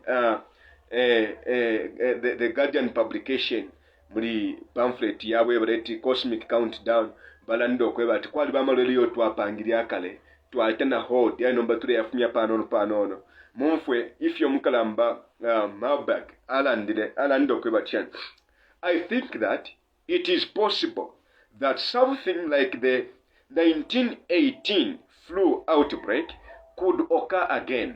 Nde tontonkanya ukwebati chimo kuti chachitikana kabili ngobulwele buli obwa mu mwaka wa 1918 ubwa flu kuti bwasasi na kabili alelo shakubulwele ishi alelo shakubulwele bwa corona bantu ebwa ipeya abantu palidya ishita sana kabili bwa Spanish flu apana pena corona tule muno kwebati eile pasana abantu elwalando kwebati if a new influenza strain found its way in the human population and could be transmitted easily between humans and caused severe illness, we would have a big problem. Nga chakwebati ubulwele bupalene nga buli obwachitika na kabili kuti bwaisa nokuba transmitted pakati aka abantu nokula yambukila sana bwafuma pa muntu uyu bwapa muntu umbi ati tulina okukwata ubwafyo obukalamba sana ikyali kimwene ekitule ekyulako ubulwele bwa coronavirus inomba ishile coronavirus kwaba obulwele nga ba dengue obulwele bwa dengue virus first appeared mu mwaka wa 1950s bali bute suppress obulwele bwabalilepo okumoneka mu Philippines na mu Thailand obulwele bwali pena abantu abengi okufika kuli 50 to 100 million people a year okulingana na ba World Health Organization ifyo batweba obulwele bombini rotavirus obulwele bwa rotavirus researchers balando kwebati obulwele bwa rotavirus researchers balando kwebati bwiso okupitila mu mafiko oro root muwepinishi barepino kwebati abana nga chakwebati balia pupu iyeli infectious nishi ababantu balina okufwala balando kwebati obulwele bwali pepo abantu abengi kufika kuli 453,000 abana under 5 years abana abafuele palinshita ero nabalweleko kufika mu mwaka wa 2008 kuli ubulwele bumbi balendo kwebati SARS ifyo sefi bapangina fyamba shino kulingana nefyo bale bombera po SARS minus CoV ubulwele bwa SARS minus CoV the virus that caused severe acute nga bandi okweba ti SARS kyepira okweba ti severe acute respiratory syndrome obulwele bwa SARS bwatire apiya okubairapo mu mwaka wa 2002 to 2002 elio obulwele bwali mu kyalo bandi okweba ti Guangdong province of southern China according to the World Health Organization. Elo balando okweba ti obulwele bwali likely okweba ti bwatire image okufuma kutususu ama bats eboko obulwele bwafumine kutususu elio bwali shile salangano kufika kufyalo 26 countries elo bwatire infected 80,000 people eba bili infected elo bwaipa y'abantu kufika kuli 770 okulingana na mu myaka ibiri opo obulwele bwafumine obulwele nabo bwaleleta disease caused fever, chills and body aches and often progresses to pneumonia kanshi nimpepo emibiri okupuma elio n'okutwala kutulaso obulwele bumbi babwete okweba ti SARS-CoV-2 obulwele bwaba belong kuli family balanda okweba ti the viruses called SARS-CoV known as coronaviruses obulwele bwali identified po babupangire bashire bufumya mu mwaka wa 2019 mu China mu musumba wa Yuan elo bashire bufumya obulwele bwali kwata amaka yakwipa y'abantu abali nama health complications. Number 1 abakote obo immune system tayikwete amaka elio nama underlying health conditions aya abantu kulingana abakote nga ba BP nga ba sugar na yambya malwele echo ababeni abantu ebo baleta encourage okuyapoka ama vaccines alata compromise immune system pakweba tinwe chalo abakoteta babafwaya mu new world order balingile bakunka pakweba ati tulabe inshira shaku kale tulabe fifth kolofyesu fyaikene tulabe imitine kolofyesu fyale bomfye shaku bubumbo kuleka tutite depend bali ababaleka bino control tinwe chalo kanshi ababonfu bakwalisa bala kunguka kubulwele obwa coronavirus. Nama symptoms ya coronavirus ni mpepo fever, dry cough, elio shortness in breath, elio progress to pneumonia, utulaso in severe cases, utulaso. Yapo mkalamba din kuntis, gemwabele ngebu kwenda okweba to the eyes of darkness, bache predict okweba ti mu mwaka wa 2020. Kulino kwisa iso bulwele obuli ngotulaso. Ubulwele obuli nempepo ubukalaipa na abantu abengi nomba target ya efifintu fyonse bachito okweba ti mass depopulation bafumyepo abantu imintapendo y'abantu lekeni mibelengereko utumashiwi tumotumumfwe ifyo benanga nabekala balaishanya pamphlet published eitwa chibelenga by Guardian Action mu bapangira amalwele yakwipaira po abantu nomba mumfo mukalamba panu mana abalaishanya muri meeting balandire mukalamba alanda amashwi John Randolph Price alanda amashwi yakweba kutyana up to 2.5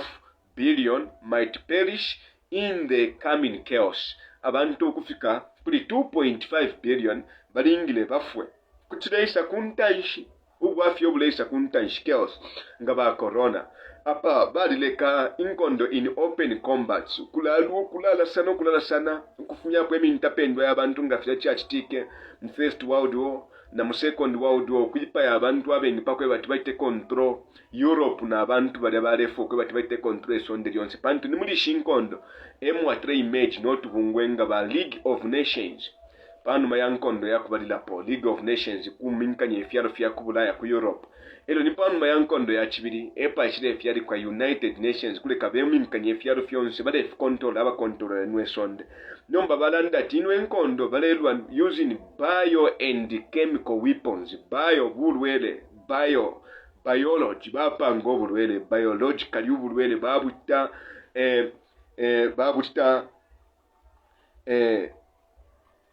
suppress bapanga alo baita suppress amalwele elo batupela nomba biochemicals nombanga bamipera obulwere ero futi bamipera ama chemicals emba weapons ngama vaccines muma chemicals emuli ifyakulya fyama chemicals muma chemicals emuli kutena manipulate imbuto batupereko ama GMOs kuleka tulelya nomba tulifya amarandresses yesu nomba twambye okulalya ifi twalo ngali orange chili orange nomba enseketa muli we are eating the chemicals na ba fertilizer kuleka fintu fibe boosted wangu nakuba ififya aba fertilizer eno nama GMOs yaishileisa panu mayankondo ya chibiri elo kuba detreko chibali toke bati green revolution tupeli abantu ifya kulye fya rakula bwangu inkoko isho bena bashirya ifo batupela inkoko ile kula muri 3 weeks inkoko chikulu batupela tulele apakwe bati bengisha ama chemicals mukatika mibiri yesu na more fiber ibe yana kapakwe bati chonse cyo batupela tulesumina ngata twilwike twala fwe shibi elo barando kwe bati another estimate of the number because they will not accept the new religion was offered by the so-called Tibetan master Jongku said 1/3 of all humanity must die by the year 2000 1/3 nshibando kwe bati pakufika pamyaka 2000 pafuire pambi okufwa pabantu nga bali batatu pafuire pafu omuntu omu pabantu batatu pafuire pafu omuntu omu nomba okutuleya bayanshika okwebati abantu nga bali batatu pafuire pa babiri abafwa eri omuntu omu abe n'omwewo pakwebati tushite guide population bwino na reproduction y'abantu apa batupelako sterilization batupela imiti nga ba family planning pakweba ati family planning nga mwanwa nga fyaba accumulated mukati akamubiri fuka kupera ama fibroids nishina bufya chapo avwapo awe mu Africa tawaka kwatepo omuntu nangomo epo bapena ba condom pakweba ati ubulale bwena bukule nomba abantu belasandana bale ekito obuchende nomba ukufyala abana belafyala na lelo obuchende bwena bale ekita epo bale bombera abantu nomba mukupanga efintu fyonse fitwamono kweba ati balefo okutufumyapo nga mass depopulation mumfwe agenda yabwe yabani muri agenda mwaba population control and reduction bate control population nokufumyapo abantu bamo bakweba ati bese balete echo beto kweba ati global digital currency munda lama tamwake kate mubaka myeba ati indalama esile leta amalwele inebo ngandi nkwatenda lama na ikata muna ya pela bamwanisa nabwo abati awo ekyo nalwaila corona nicho achimpere ndalama ukwachiba chinshi ukwachiba obulwere uyimu ulwere kanshinshi twala achita katulete digital currency tulete cashless society abantu bela ikata mundalama ilyo ngatabakala ikata mundalama ishite tulo kwebata umuntu nomba akala avomba nomba na digital yapamulemo na filenda bwino sana efintu digital chile tulo kwebati pakwebati ndalama shobe shishibikwe na we mwine wishibikwe ufile waba microchip wishibikwe pakwebati ukwate namba na kadi iya ifyo fibe mukati aka mobili wobe file ishibikwa tishinda na mashako akantwa pakwebati nomba nangu warufyanya wevo ukaba easily identified no kukusanga panche ndipo baleka kabide mu mubili wobe kuti batuma mwecho balefu abantu waba biometric bayechita kwa ati biometric society bio bumuntu nga fino metric meto umuntu bamusankanye n'ekishimbi chela biometric society umuntu alebomba kwati nawo chela kuti bayingisha mu bulwere bo balefwaya kuti bayingisha mu cyo balefwaya bale controla ga computer nge robot we muntu bakulekeresha nga twachitechi twala leta one world government ubuteka ube bunga bumo eko tuleya bakala ndo kwebati ama individual nations na afira no kugweshe nkongole shintu twakongweshe shamba buteko na afiro control efowe na afiro control amalwele kaishipa kwebati bechapa mokatwika tanefe chapa muntu control ya amalwele ne sala sha chalo eko bale butukisha nomba formula bayito kwebati to cause problem kupango bwafya tete kube ode yani waudo wadoko bula mafya tete kubi abantu kubutukile kufuaya twikatane apa bulo bwafya bafule batita cause ama problem na ama problem number 1 pandemic riots economic clash ema problems pandemic amalwele riots abantu bambi okulaipana nabene pantu balando ko batukata cause abantu abene okulaipana umwina Zambia kuipa yo mwina Muzambia munangwe umukristu kwipaya omukristu munankwe munemono okwipayana family mu family okula ipayana abene beka bale ipayana nama riots yafule mukyalo eryo iki tupange na economic crash economy ya kyalo tuyibwa sawule nga twayibwa sawula pakweba ati abantu nomba babe dependent abantu nomba beba independent bela ibombela abene baiteko depend pali bamu bakantu nga tabalipo tetuliye bakantu nga tabalipo efya kulata wakwate salary tawakwate libe twalingire okula ibombela fwebene economic crash nomba muri pandemic bafuile basaleta nomba ama solution ni lockdown mask na distancing efe baanshike abalumendo kwali bakabungo batira the Secret Society the Club of Rome akakabombanga catalyst for change ukuchinje kyalo emulandu ine lockdown kile tulo okwebati abantu nga baba locked down kile tulo okwebati tabakabomba ebilimu aba business yantu bakwete yalaba balata step down yala ikala panshi ama businesses yabo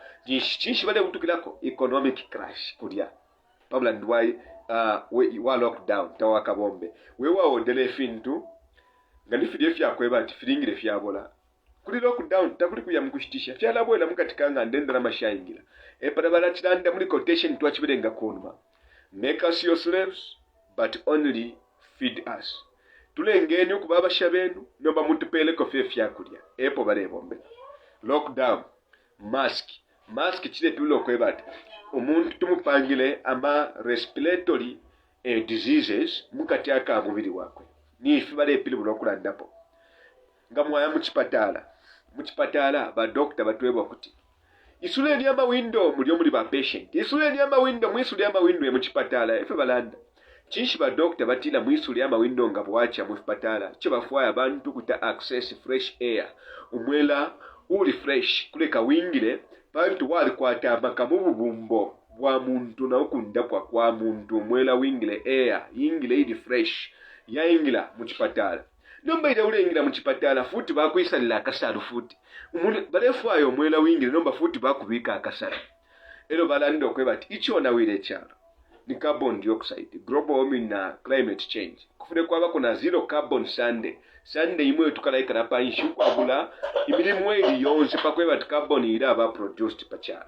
nishibale emyebo kwebati umuntu nawo omukalamba Bill Gates alipangire kwensa mushia kwebati umuntu nawo population nga yafula umuntu efumya carbon dioxide sana ingi pantu population y'abantu bafula ero apanga ka formula tringe tufumyepo abantu nomo abela mike chiformula yakwe kupela abantu ama vaccine tetikube vaccine nomba iyabula problem ekumipangiro obulwere bwa corona bakwebati bamipere nomba ama vaccine aya kusachita depopulate chalo bafumyepo namba imo mukalamba Bill Gates yo formula mulaisanga alipangire kaishite tikube vaccine uko abule chibale pela vaccine kumipela omwenso n'amalwere n'omwenso pakwebati nomba bamipere fya musangongo nomba muli vaccine muli akakasalu turanda pakasalu mask chinshi balenda pali mask kile tulo kwebati imo muleke okufumya carbon dioxide pantu ile na ule chalo mule ile ikala mukatika mubiri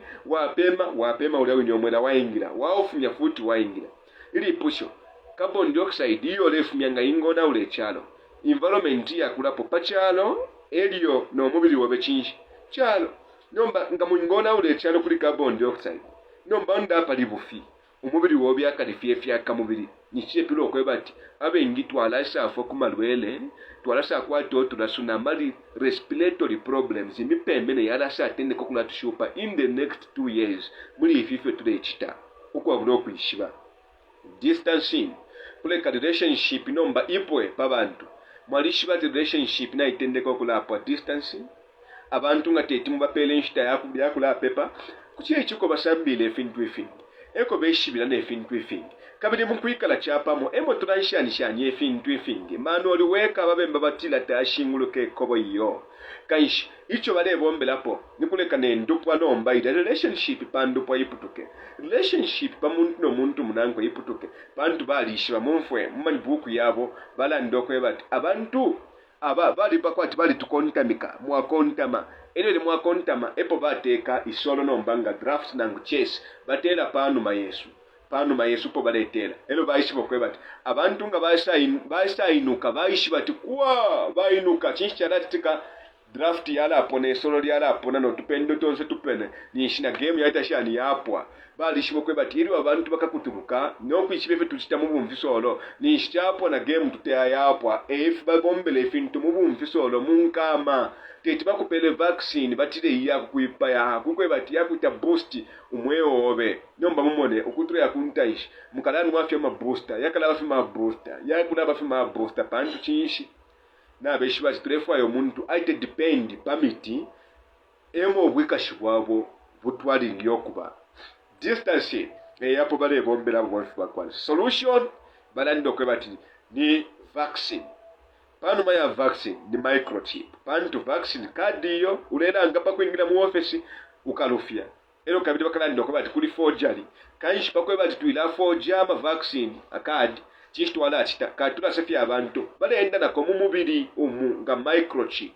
gafida mu fialo fimbi bale bombera po nga ku Switzerland ifye fyalo bale bombera pali ifyo microchip babe ngina barashwa microchip fike ingina nomba mu mubiri pakwe bati wikalufia kadi mu mubiri pakwe bati kuiba forgery twice bakwe bati byali ba vaccinated microchip ile isanishi watende kanomba ukuba controlled no muntu munobe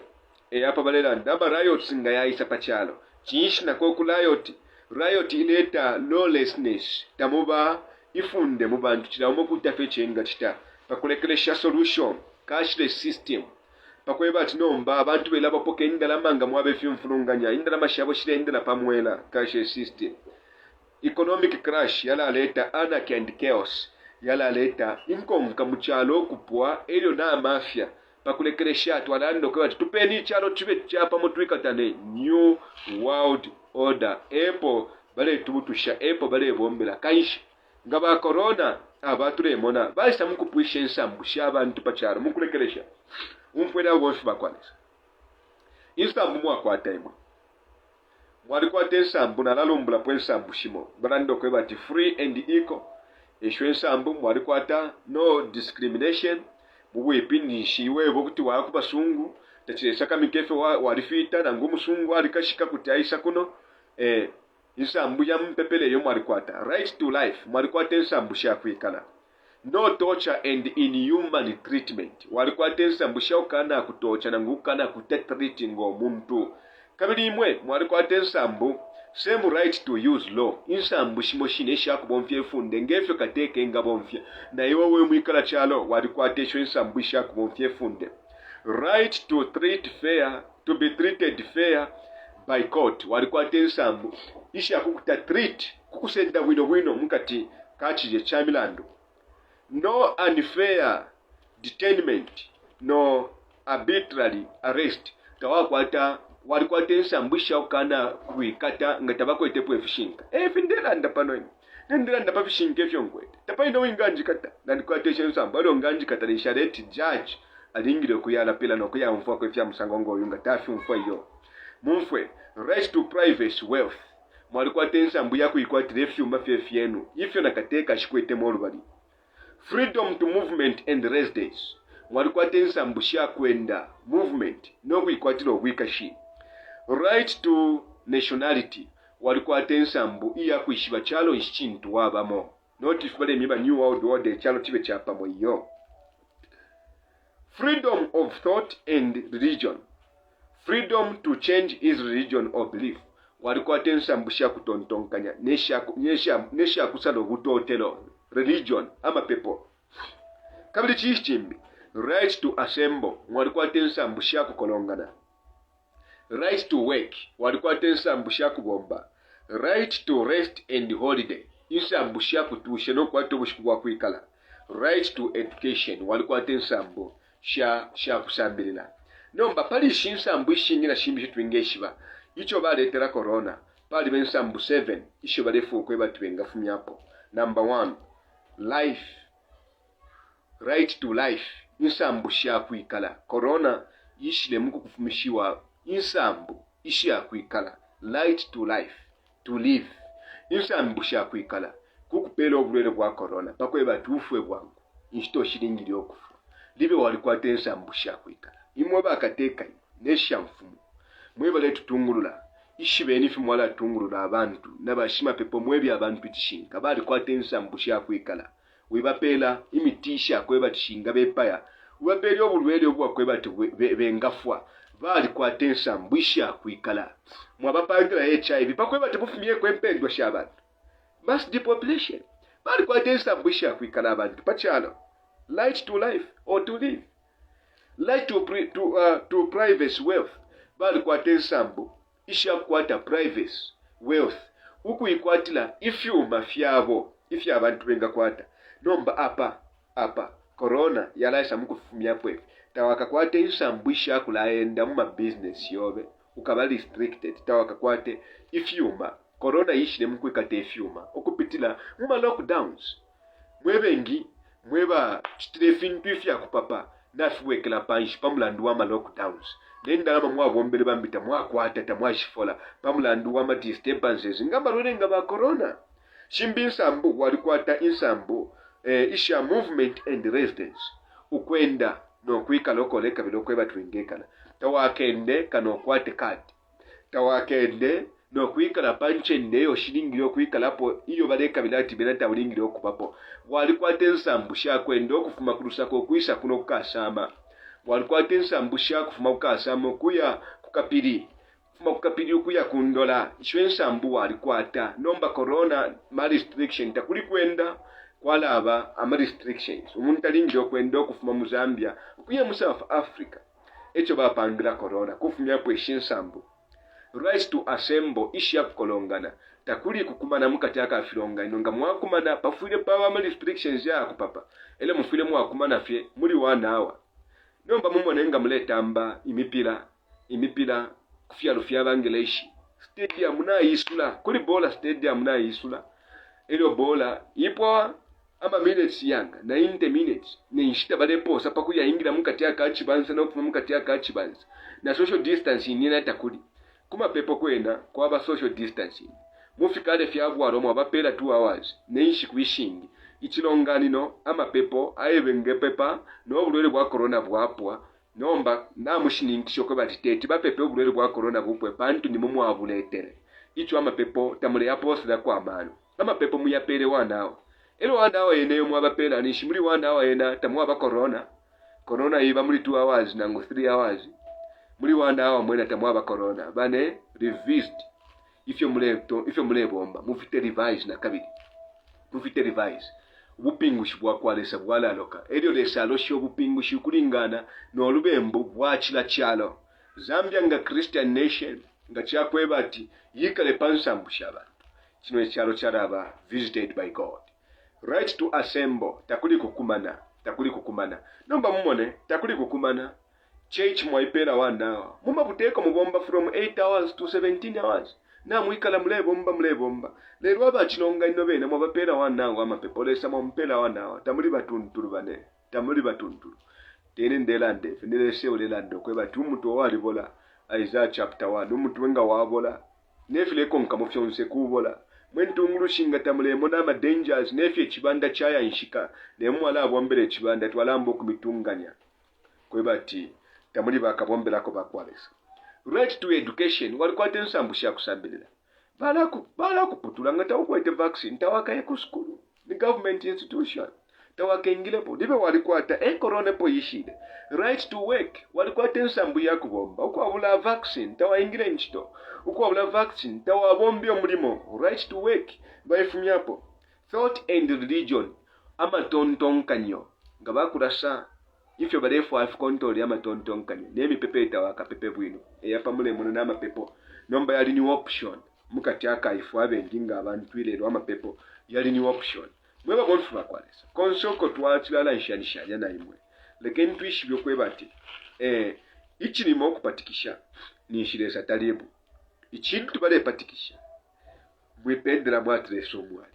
mule mona lesa tapatikisha panoa aibelefya abantu atingireni mu bwato abakene taba ali balekele abakene abaleka irwe abaleka abene balifwirire lesa tapatikisha ngamwamone ekintu kyalaisa muno okupatikisha ubombe efyo ni satana omwine shonongo magogi kafimfita kasebanya ubombe efya musango ngoyo lesa tapatikisha omuntu iyo lesa apela ifunde lya buntungwa chapter 2 ngamwabelenga chapter 2 verse 12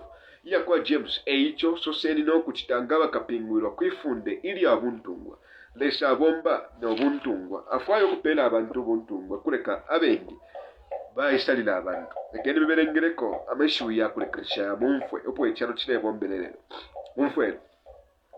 emu yawo tutubungwe tonse nyaya to plant the seed of jealousy and hatred between communities, provinces, states that were at peace. Mukulimba ulubuto lwa lupato, jealous,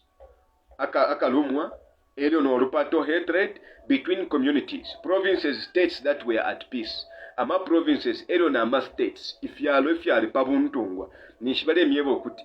uwalapo ka vaccine leno, no shakapoke. Tabakendele pamo uwapo ka vaccine yakapate ushipokele ilo ngalwala akatira ni owalenga ushipokele hatred epo ekyalo kirendera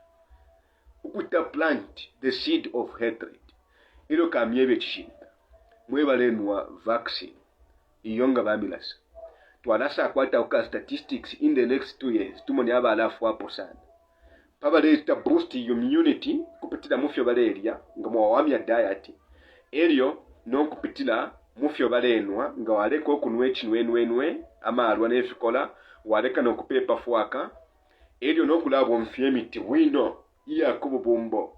tumone nomba nowalaba vaccinated tumone mfwa abalamba fye kulaba ponafye corrupts kuponafye sudden deaths twalasa akwata in the next 2 years ilo mukesa munatif tulelanda tekako chayo echo bakateka umfweni batata ba echechi na ba minister wenu na ba cabinet bonse tulelanda pamwela pano nenso ntatukwete bantu batwebo kwe bati twikwate esenge nemilimo ya mumfimfilero tuchite tuyebaule parwalala reprove them parwalala ifyo batweba mukataka acheo chakwalisa ichalo kino tekyabe mu mutende ni hatred bala ingisha pakati kaifwe corona yalileta hatred nebonga nafuma kuno kumushinjise ko fyoko kwine mwikele kukalale awe ukabwelele ko corona nga yapwa wala tuletera corona muno rupatoro rwaingile nomba mukati akandupwa takwina kulata andalishana ero bando ke bati and to incite them to deeds of blood no kubalenga ukulachita kumilimo kubabika mu milimo ya kusumya kwa mulopa involving them in war with each other bambi okulalwishanya umono munankwe and to create revolutions and civil war in countries that were independent and prosperous. Tubushe n'enkondo mu bantu n'abantu. Shidye enkondo mu bantu n'abantu mu fyalo ifyali ngiri okutumpuluka. Mwali shibe kyalenga n'efyalo fyesu mwene mu Africa. Tudatumpuluka nyaba bali kita plant the seed of hatred. Umulendo mutonga isa kuno kubabemba. Mwamba fyo kulamu shuruka yo. Aisha shani aba shani boss kuno kubabemba. Tezambia imote charo chimo iwe. Walikwata amano iwe. Uletina lesa iwe. Tontonkanya. Mubemba na onga akubatonga. Fuidi aba free. No kubomba wino. Potre bombela. Kuruishe charo chesu chie kuntaish. Nomba balando kwe bati. Apaba fuide batu fulunganya. Pabe hatred. Pabi yo mupaka. Umwina Afrika apati umwina Afrika mnankwe. Umwina Tanzania apati umwina Zambia. Umwina Zambia apati umwina Malawi. Umwina Malawi apati umwina Congo. Imwe. Ukuita plant the seed of hatred. Takumufide mwabo mutundu muno muzambia.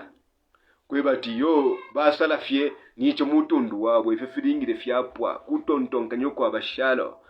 Ile lotureka bido kuikatana ngechalo nga Zambia nga Christian nation. Ukuikatana pachishinka. Kuleka twebi abantu chishinka na abantu bapusuke. Embila yaba malaika batatu. Alebila kunko shonse mitundu imikowa elio na abantu kwa bula segregation. Tuatote raba bonfu bakwales. Monfu ende tuwalilo kupuisha quotation.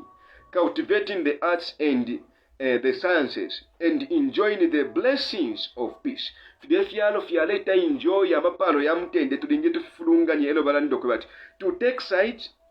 with the combatants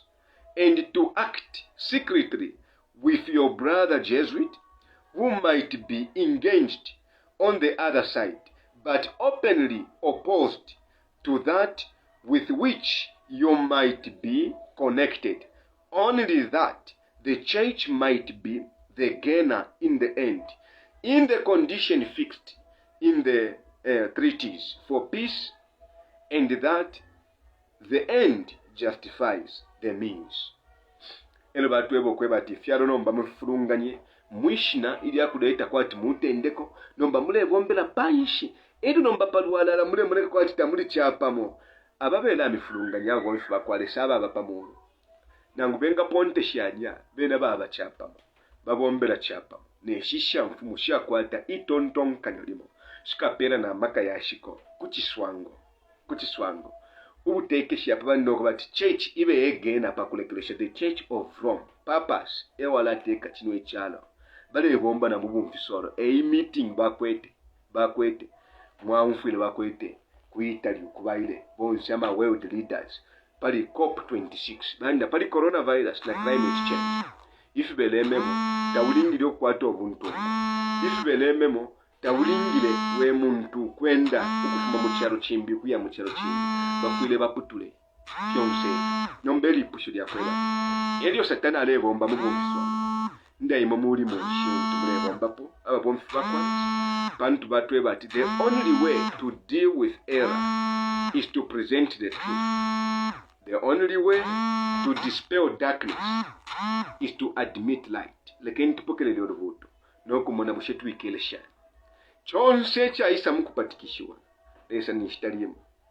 elio limbi balabombera mu bumfisoro kuti bameta tulepatikisha nambanga tabalepatikisha banje bati ku banki tawakayeko nga tawukwete kati nchivinshi balenjeba nchibati bati mfune mpatikishi wolupia rwandipa kwe bati ndusende mfune mpatikishi wopakwe bati nsambilile mfune mpatikishi we pakwe bati njembo lyabenga ngafwana kuchipatana njembo kiyo muti mfune mpatikishi we kanshi banemwe tufumfyanye tatuli baiche iyo abena Zambia bakalamba Afrika yikalamba icharo chikalamba ichebo chakwalisa chikalamba to the Bible and the Bible alone sola scriptura twatotera wolfu bakwalisa lesa abipale konse uko twachila kutikila ibukisheni impela ili mupepi ukuchila fintu tile tontonkanya. May God bless. Amen.